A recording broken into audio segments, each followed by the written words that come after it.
Hello, this is going to be a basic overview of the command center geared for Powersports sites. So I won't be covering every function in the command center in this video, just the basics. Now in the upper right hand corner of the command center we have this website drop-down selector, and on the drop-down list you can click on a link to pull up your website. Even if your website is not live yet to the public, we will have it up on a temporary domain name. That way you can view the site now and you can start making changes to it now too. It's just when you go live to the public, we'll swap out that temporary domain with your actual domain or website address. Also on the website dropdown, we have the Publish Website Changes button. That's going to be the button you click on after you're done saving a change or changes, and that's what's going to publish or push those save changes from the command center to the website. Now over on the left margin we have our navigation bar here, and we're going to work through some of these areas, like I said, covering the basics today. So in the store section we're going to go into the catalog manager, and the catalog manager is where you can add and remove the catalogs on your website for the aftermarket parts, accessory, and apparel catalogs, and also for the new units or vehicles. So when we get to the catalog manager, it defaults to the active tab, and that's going to list out any active brands and or distributors on the site. And if we click on one of these options, it'll expand. And for the OEM brands, we have e-commerce catalogs, which would be the accessory and apparel catalogs. Then we also have the showcase catalogs, which would be the actual units or vehicles on the website. So you can select what types of units are going to be enabled and what years. Maybe you still have new non-currents in stock. So if we need to turn one off, just need to uncheck the box. Turn it on, just need to check the box, and when you're done, you're going to save changes. And when it's done updating, we'll see a little message pop up here that the catalogs have been updated. If I click on Articat, it'll collapse on that tab. And if we check out one of the distributors, it'll just list out the e-commerce catalogs. So there's no showcase, of course. And again, you can select or deselect options and save when you're done. Now, if we go to the Available tab, it'll list out everything that's available. And if they're already enabled, they'll be highlighted in blue and the box is checked. So if we need to add a whole new brand or distributor, we would just have to check the box, save changes. But we're not done there. We would have to enable the individual catalogs within that option. So now that it updated, I can go back to the active tab. I'll be able to find Fox on the active list, but 0 catalogs are enabled. And now I'm going to check the box for the catalog I want to enable and save changes. And again, those save changes aren't going to hit the website until you publish the website changes.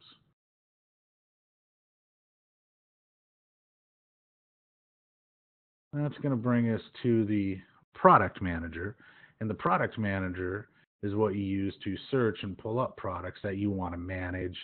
That would be making pricing adjustments, excluding and turning off products you don't want to display out of a catalog, or even adding products to what we call product groups. And those product groups show up on the home page, and it lists out the products you add to them, and it's a good way to draw attention to products on your website. So the product manager has these different search by tabs, and each tab is a different way to search for products that you want to manage. So if we go to the product brand tab, here we can expand on a letter, find the brand that we want to search for, check the box, and hit search. I'm not going to search for products just yet. I just want to talk about the different options you have to search by. You can also search by part number. That would allow you to search by a single part number or multiple. And you would just be separating those with a comma.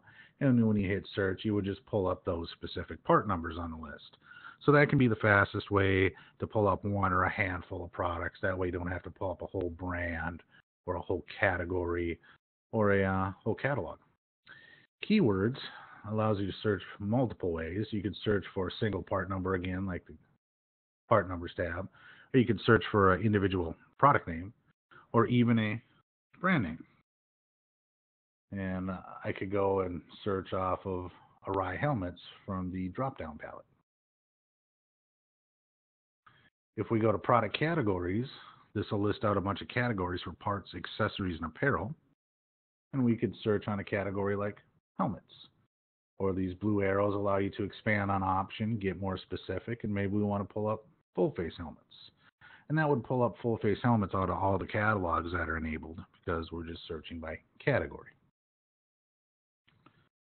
You could also search by catalog showcase. Again, that would be units. So here it's listing out the different brands I have enabled in that catalog manager. And I could search by Articat, and that would pull up all the types of units I have enabled and years. So we could expand on Articat, select a specific type of unit, or even expand on a type of unit to choose a specific year.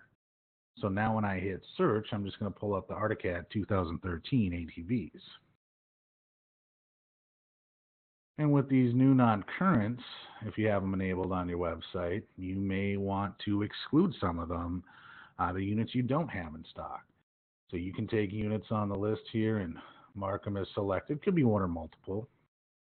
And once you have them marked as selected, you would then click on Edit Selected Products. And in the pop-up window, you would choose to exclude the selected products. Then check the box, yes, exclude selected products from my site. Save changes. And there is an excluded column on the search results. So if it says yes in that column, then the products have been excluded and won't actually display on the website, but they will still show up here in the command center. And you can take products that have been excluded and enable them to turn them back on, again by marking them as selected, going to Edit Selected Products. This time we're going to enable the selected products.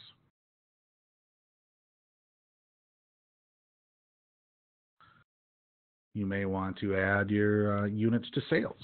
So I'm going to take a unit here on the list. Just going to go at the top one. I'm going to mark it as selected and edit again. But this time I'm going to toggle to add to a sale. We're going to create a new sale. And when you're creating a sale, you can go percentage off MSRP. You can go dollar off MSRP. You could even go with fixed dollar value. And that's where you would just type in the price that you want that product to be listed at. So I'm going to type in a fixed price of $11,000. When you create a sale, you put in a start date, which could be today's date or a date in the future. And the sale price would not kick in until that date. You also put in an end date. The sale price would revert back automatically on that end date. You're also going to give your sale a description or a title. That will display on the website when you're looking at a product within the sale.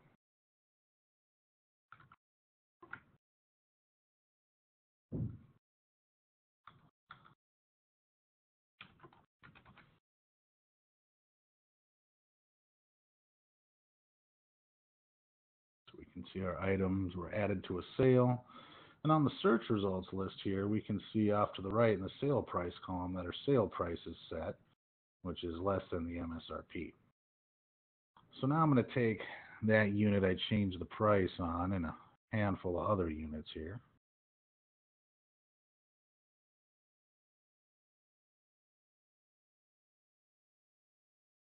And we're going to edit those, but this time I'm going to add them to a product group. And these product groups won't populate on your home page until you add products to them. And you can add up to 50 products to each group. I'm going to add these to the featured group and save on that. And publish. Now when I go back to the website and refresh, we're going to see our featured items populate. So again, I was saying you can add up to 50 products to these groups, but it's only showing the first 4 on the home page. And if you have more than 4 in the group, this View More link shows up automatically. That'll bring you to that group's page, or it'll list out all the items you have in that group. And when products are in a sale, the thumbnail image will have a little sale banner going across. And when you get to the detailed page of a product that's in a sale, You'll be able to see the list price, the sale price, how much is being saved, the sale description, and the end date.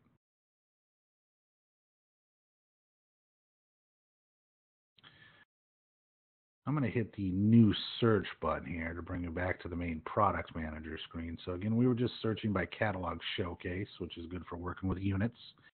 If we go to catalog e-commerce, this would list out the brands and or distributors that are enabled in the catalog manager for aftermarket parts, accessories, and apparel. So we could search for Tucker if we want to. We could even add all the products to a sale. Or we could expand on Tucker and choose a specific catalog like Tucker Rocky ATV. Or we could expand on Tucker Rocky ATV or a catalog and choose a specific category or section like luggage and racks. And you can use these tabs in combination to come up with a specific set of products that you want to edit. So I'm going to go to product categories.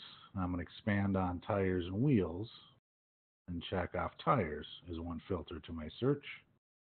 Now I'm going to go to the product brand tab and expand on D to find Dunlop as a second filter to my search. So now when I hit search, I'm just going to pull up Dunlop tires on the results.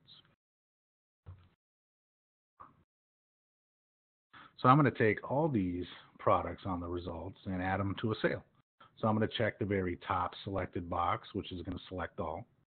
I'm going to click on Edit Selected Products. And again, I'm going to go with Add to a Sale. I'm going to create another new sale.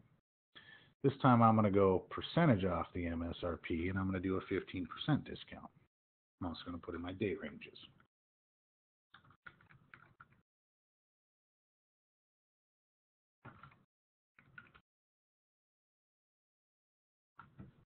Followed by my sale description.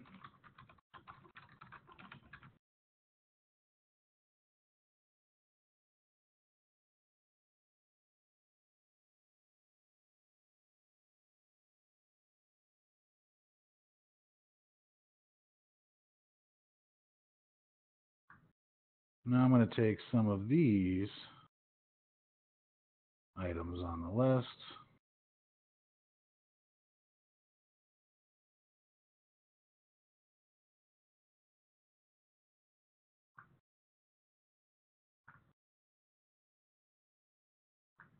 and we're going to add these to the other product group. So I'm going to go back up to Edit Selected Products. We're going to add to a product group. We're going to add these to the sales group, and we're going to save changes. So sometimes you're going to be editing products twice. You'll pull them up, add them to a sale to discount them, pull them up again, and add them to a product group. So after publishing, we'll go back to the home page here. And now we have our sales product group and our featured items group. One other thing I want to point out here with the sales is when you get to a week left in the sale, it'll add this last line of text and it counts it down each day, creating a sense of urgency like they better go out and buy now. Now I'm going to go under the product manager to product groups, and this is where you can customize the groups that you're going to add products to. And you can retitle them here. Maybe instead of sales, we want to call it monthly specials. So you just have to go into the group name field, type in what you want it to say, and hit save. You can add more groups and use as many groups as you want. We just set up 2 by default. Off to the right, there is a edit button for each group. And the edit button is going to pull up a list of the products that you have in the group. And you might want to change the order of the sequencing of those. You might want to rotate out the top 4 on the home page. So here on the item sequencing, we can click down on these icons and do a drag and drop to change the order. Or you can click on the move to top arrow and it'll push it to the top of the list. You can also take items on the list here and mark them as selected to remove them from the group. It's not going to be removing them from the website, just out of that product grouping.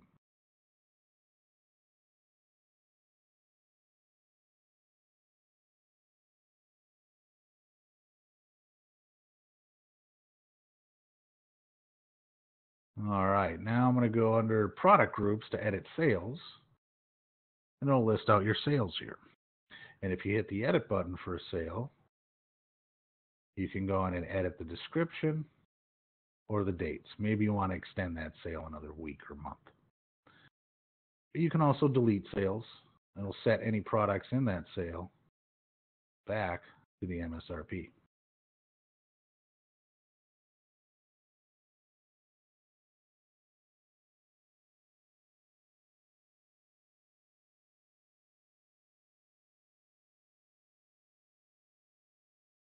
We should see those sale banners disappear after this refreshes.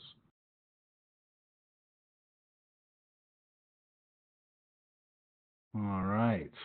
Now, in the store section of the command center, we're going to go to the inventory manager. And the inventory manager would allow you to upload units to your website. And you could use this for pre-owned units. You could use this for new non-current units or new units if you want. So if you already have units uploaded, they'll list out here on this page. And if you don't want the units to display on your site any longer, you can mark them as selected. And on the drop-down selector, you would choose Delete Units and hit Apply, and it would delete the units you have marked as selected. I'm going to leave that one on. Now, if we want to add units, we have to click on Add Unit Inventory, and it brings us to the Details tab. And you start out by clicking through these drop-down selectors and selecting information about your unit. Pretty straightforward, like manufacturer, equipment type, style. And you'll be plugging in information too, like the year and model.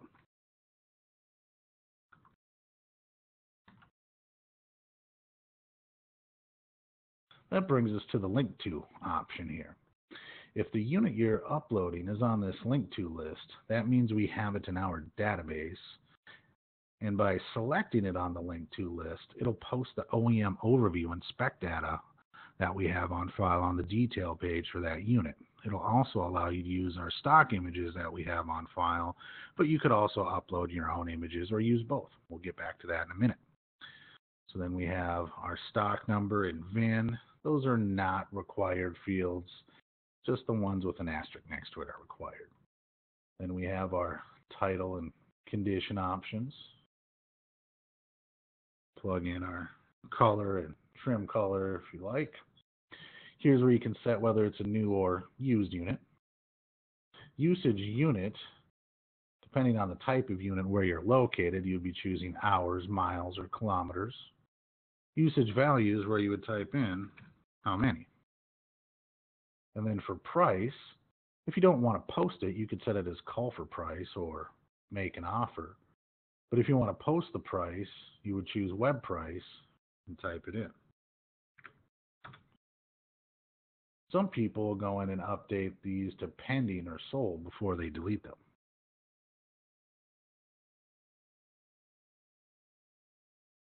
Then we have a description field here where one could type in any information they want to display about that unit, maybe make note of some add-ons or accessories.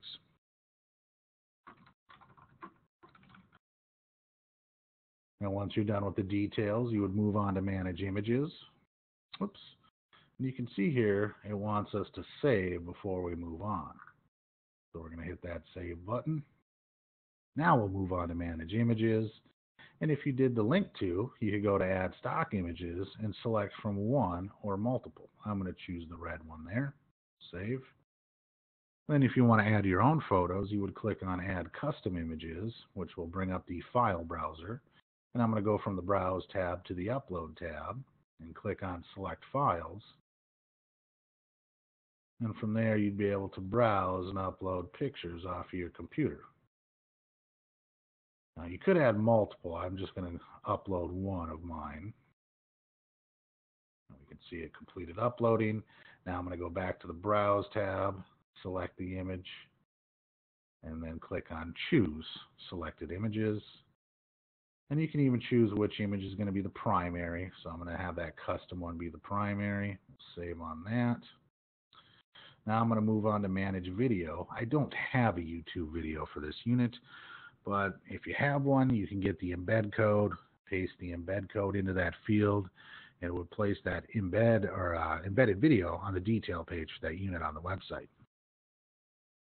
And if we go to the Edit Visibility tab, here you could add your units to the Unit Inventory tool to a product group. You could even choose to display a sale banner, which I'm not going to do that right now, but I am going to publish changes. And I'm going to go back to the website, and on my site I have the page titled Pre-Owned. Pretty common to also see it titled Inventory too, or Units in Stock. So when we get to Pre-Owned, it'll list out the units you have uploaded. We can go in and view the details, check out the different photos that were uploaded. People can recommend these units on Facebook. If you add any description information, that would display. Off to the right are the other details that are selected or typed into those fields. And then because we did the link to, here's all that preloaded data I was talking about.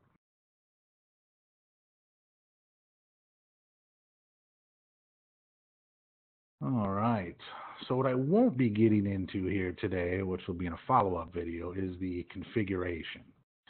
This was what's being used for setting up the shopping carts. So that would be payment methods, enabling what type of credit cards you accept.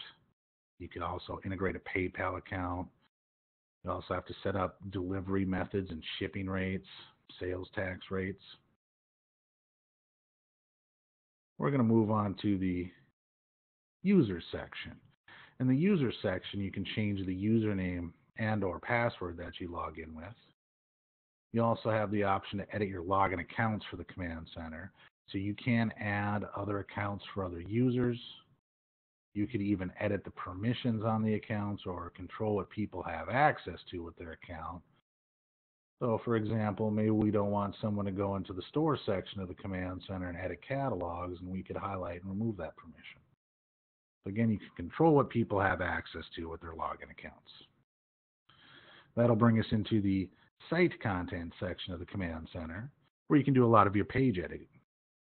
Now I'm going to go under Edit Pages here to edit site pages, and it'll pull up this page list. Let's say you want to edit the text on the home page. Here on the list, you can click on Home. And what we're looking for here is the Edit button for the primary content. So when we hit the Edit button, it'll bring us to the editor window. And pretty easy to click in there and edit your text. You got all your font adjustment buttons like bolding, underlining, changing your font size and font color. But you can also work with images in this editor window too. Maybe you want to add a storefront image. So here we have the media browser on the toolbar. That'll pop up a new window. And here's the images I already have uploaded into the media or file browser. However, I could go to the Upload tab and select and upload photos to display in the file browser. But once you have the image in here, you can select it, and then you have some sizing options.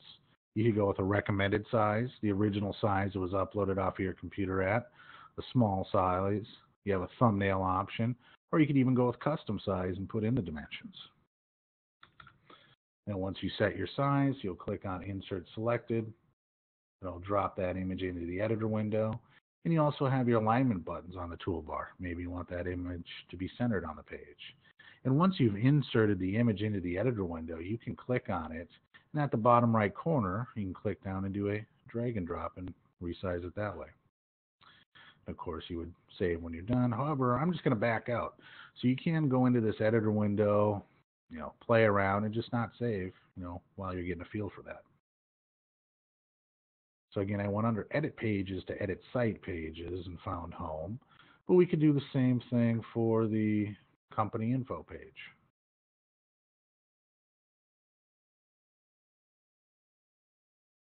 And we could go in and edit the primary content, plug in a good mission statement on there, and hey, there's that handy image again. Also on that page list, you can turn pages on and off. So let's say you don't have a need for the events page or a gallery or staff page. You get it with your website package, but not everyone wants to use those pages. So you can pull up pages on this list like staff, and you can uncheck the active box and save, and that would turn it off on the site. Let me back up to the page list. We'll now see when we get to staff again here that it says it's inactive. But I'm going to go ahead and click back into staff, and I'm going to turn that back on.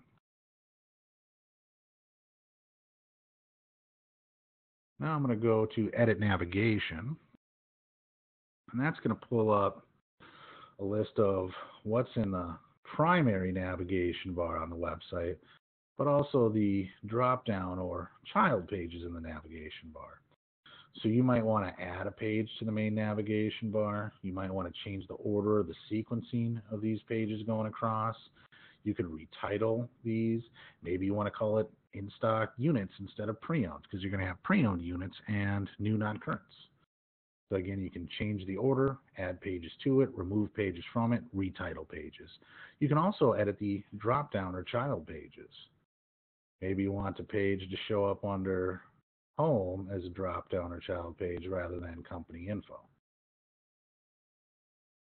So here on the edit navigation list, I'm going to start out by clicking on hide all children. So I'm just looking at the primary tabs in the navigation bar. So home, the top one would be the far left going across. Company info, the bottom one would be the far right going across on the website. And you can change the order just by doing a drag and drop. Well, I want to add a new page to the navigation bar. So I'm going to click on new navigation link. And here in the link location or the site page field, you just have to type in the title of the page you want to add. I want to add the map page to the main navigation bar. So now I can select it from the drop-down palette. It'll add the link name for me. I don't need it to be map and directions. I just want to shorten that up to map. So I'm going to edit that and save. Now I want this to be collapsed, so I'm going to hit the edit button there. But I don't want map to be the far left in the navigation bar. I actually want it to be on the far right, so I'm going to drop that down to the bottom of the list and hit Save Navigation. Now let's say we want to retitle one of these. Well, I'm going to click on the edit button for pre-owned, and I'm going to change that link name from pre-owned to in stock units.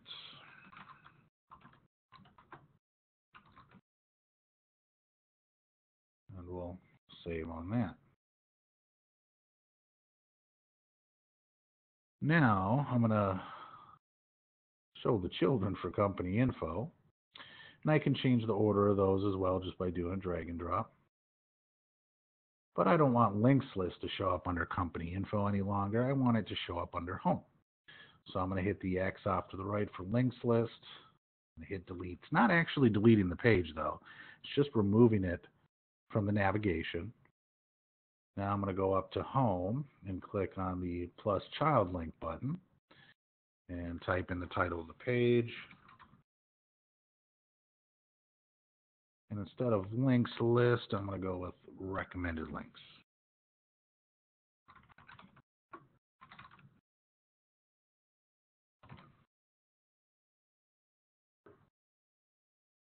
And we'll save on that and publish.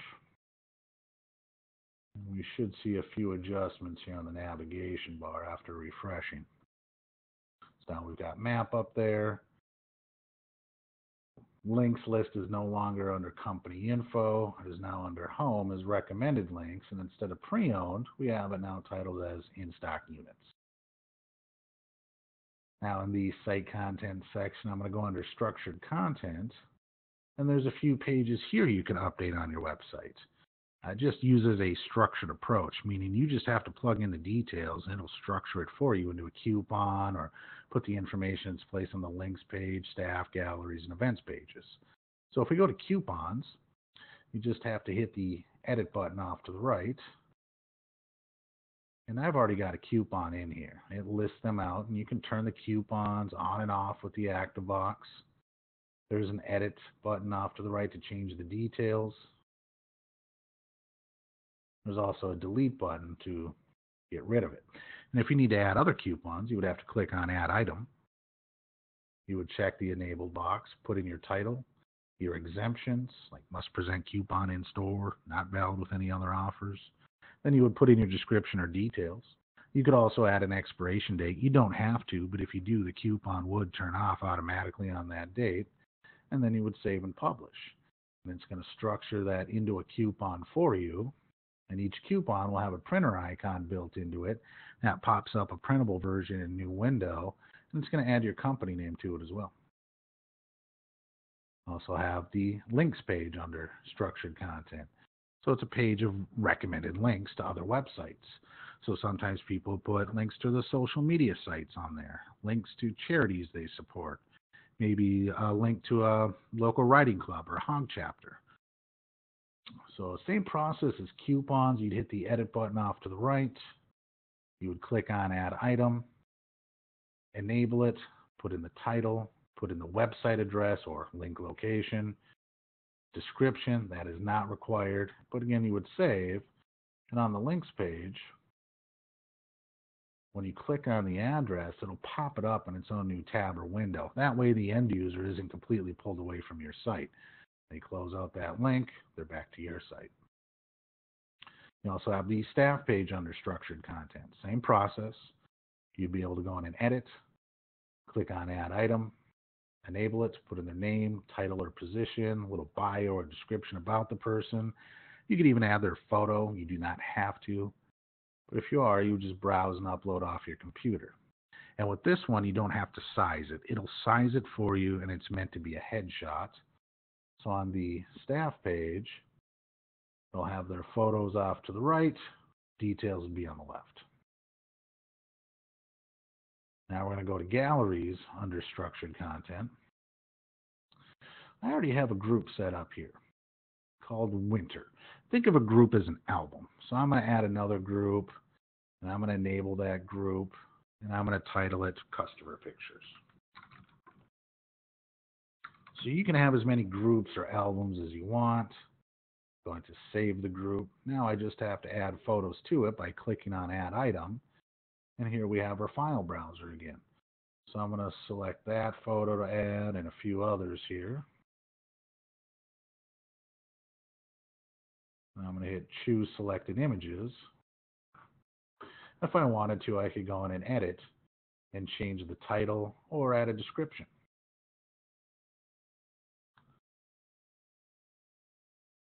Now we go back to the website and go to the gallery page. It'll list out each group that you have. And when you click into that group, it'll list out the different photos you have in that group, and you can arrow through those to check them out, or you can even go off the thumbnails to get through them that way. And the titles would show up down at the bottom of the image there. We also have the hours of operation under structured content, or business hours. You'd be able to go in and edit. You could go in and edit a specific day and change the opening and closing time. Or if you're closed on a day, you would just have to put closed into the opening time field, and then the widget on your website will list out that information. Also have an events page under structured content. Same process, yet again, you'd be able to go in and hit edit off to the right. Here it would list out any events you have, but to add other ones, you would click on add item, enable it, put in your event title, start time, date, or both even, and then you have your editor window to add whatever text or images you want to display for that event. So the events page is just listing out the events. That would be the title for it, the start time, date, or both. And then when you click on the event, it'll go to a page with the information you put into the editor window for that event, any text or images. That's going to bring us to the Service Manager, or Configure Available Services. And it's going to list out the different services here that are enabled on the site.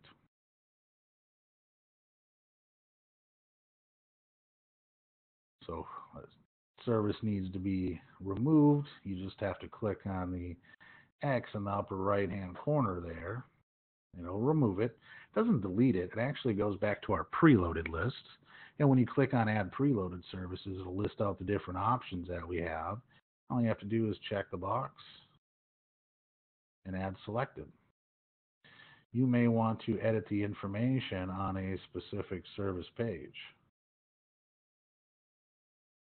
Well, if you just click on the title here for a service, it'll pop up your editor window where you can make your changes. You could even display a price if you want, but again, that's not required.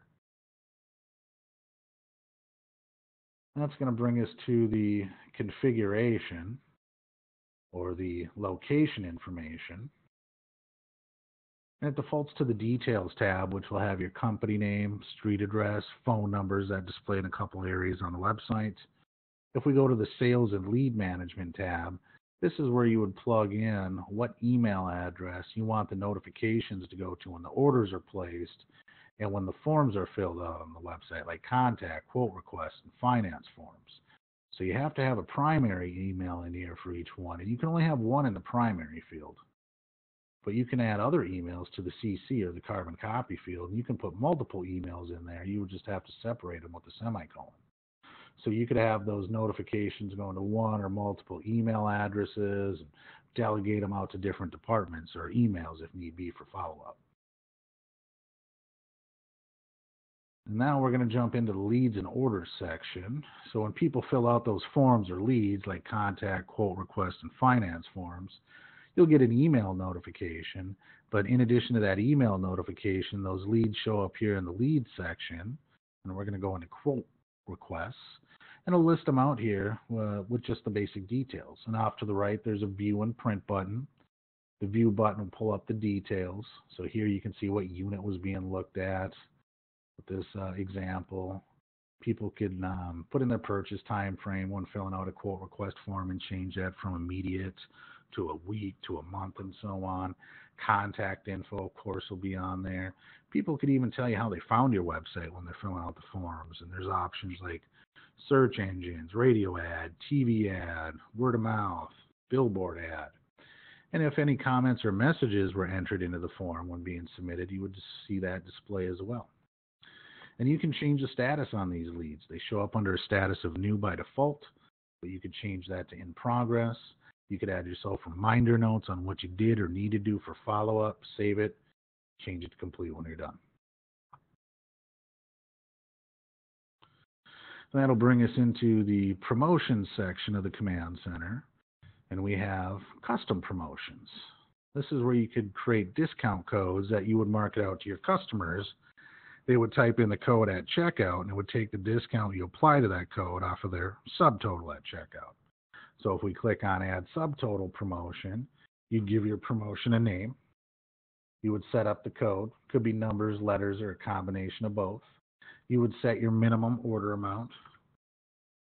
Choose whether you want to do $1 percentage off. And then you would set your discount value. So with this example, you would get 10% off your order over 50 if you typed in summer 14 at checkout. You can also set up a promotion code for free shipping. So again, you would have to set up the name and the code.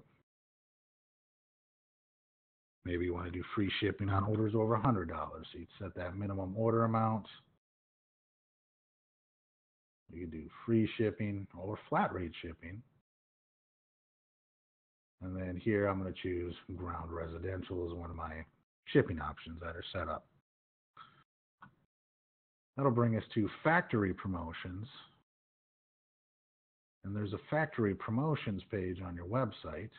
So if you have OEM brands enabled, and when they're running those national rebates and promotions, we turn those promotions on automatically when the time comes to our customer sites. We'll turn them off automatically when the time comes. But we have to give our customers the ability to exclude or turn off these promotions in case they don't want them on. So that's what this factory promotions tool is for. And if we click on edit promotions, it'll list out those promotions that are currently displaying. And if you don't want one on, all you'd have to do is check the box here under the exclude column. But if we go to edit authorized brands, it'll list out all the brands you have enabled on the site. And if you were to exclude a brand here, none of the promotions would ever display for that brand as long as it's excluded. So edit authorized brands is for excluding the brand as a whole. Edit promotions would be for just excluding individual promotions.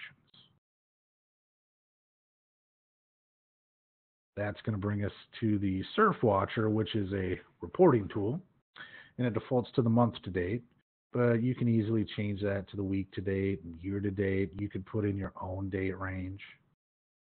And here on the breakdown, you would get information like how many people got to your website by direct URL. That would mean they typed in your website address, went off their favorites or a bookmark, or even an email with a link to the website. Then you could compare that against how many folks got your website through search engines like Google and Yahoo. It's also going to list out the top 5 referring domains. So if there's other websites out there that are linking to your ARI site, you'll see the top 5 list out here and see how much traffic they're pushing over. Pretty common to see, your social media sites on there, maybe even manufacturer sites because they have dealer locators. You can also get a breakdown of your visitors. That'll give you an idea of how many people were new visitors or people with 1 visit, or how many people were frequent visitors or people with 5+ visits. You can also see the top 10 pages getting viewed or what pages are more popular on your site. It's also going to list out the top e-commerce product views, and that would actually list out the product names and how many views for items getting viewed out of the aftermarket parts, accessory, and apparel catalogs. And when people start getting to your website through the search engines, it'll actually list out what search terms they're plugging in to get there and how many times. The e-commerce conversions would be giving you a list of how many dollars you made each day through the shopping cart in that reporting period.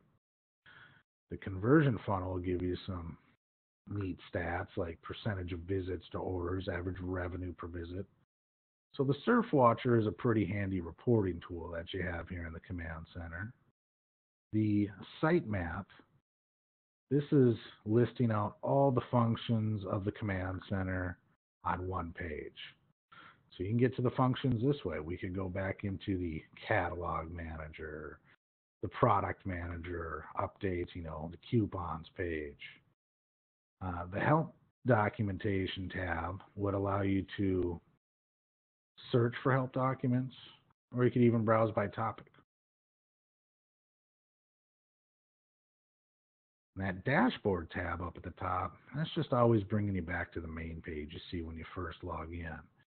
And then the recently viewed section, this would be the recently viewed or recently used functions in the command center. Then the quick links section, these are in theory some of the more frequently used functions in those different areas. So this is always going to stay the same, but you get to the product manager, you get into that manage unit inventory, or manage merchandising slides.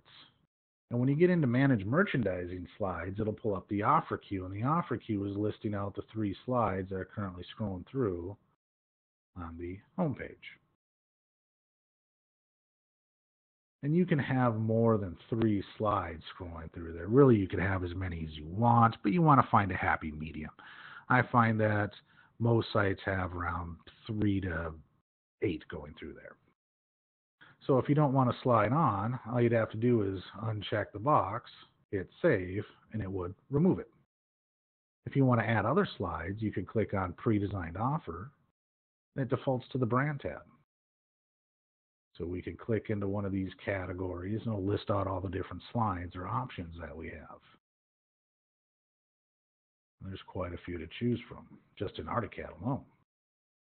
So if you like a slide, all you have to do is click on Add to Offer Queue, and you have a timeline option. So you could have it run indefinitely, or you could put in a start and end date, and that slide would turn on automatically on that date and turn off automatically too. And then you hit Save when you're done, and it'll add it to the queue.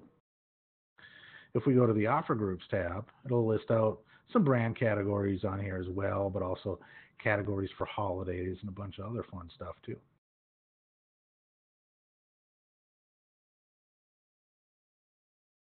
And it's June now, so 4th of July is creeping up on us, so I'm going to go ahead and add that to the queue, but I'm not going to have it turn on until the 3rd.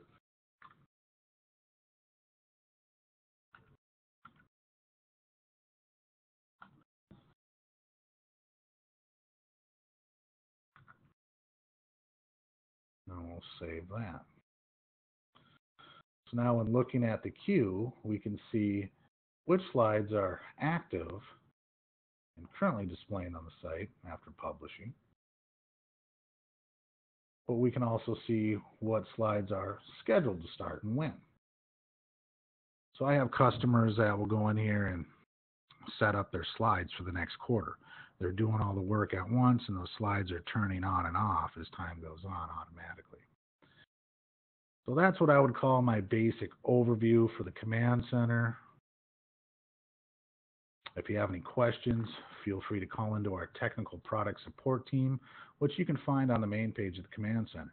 They're available from 7 a.m. to 5 p.m. Central Time, Monday through Friday. And thank you for your time.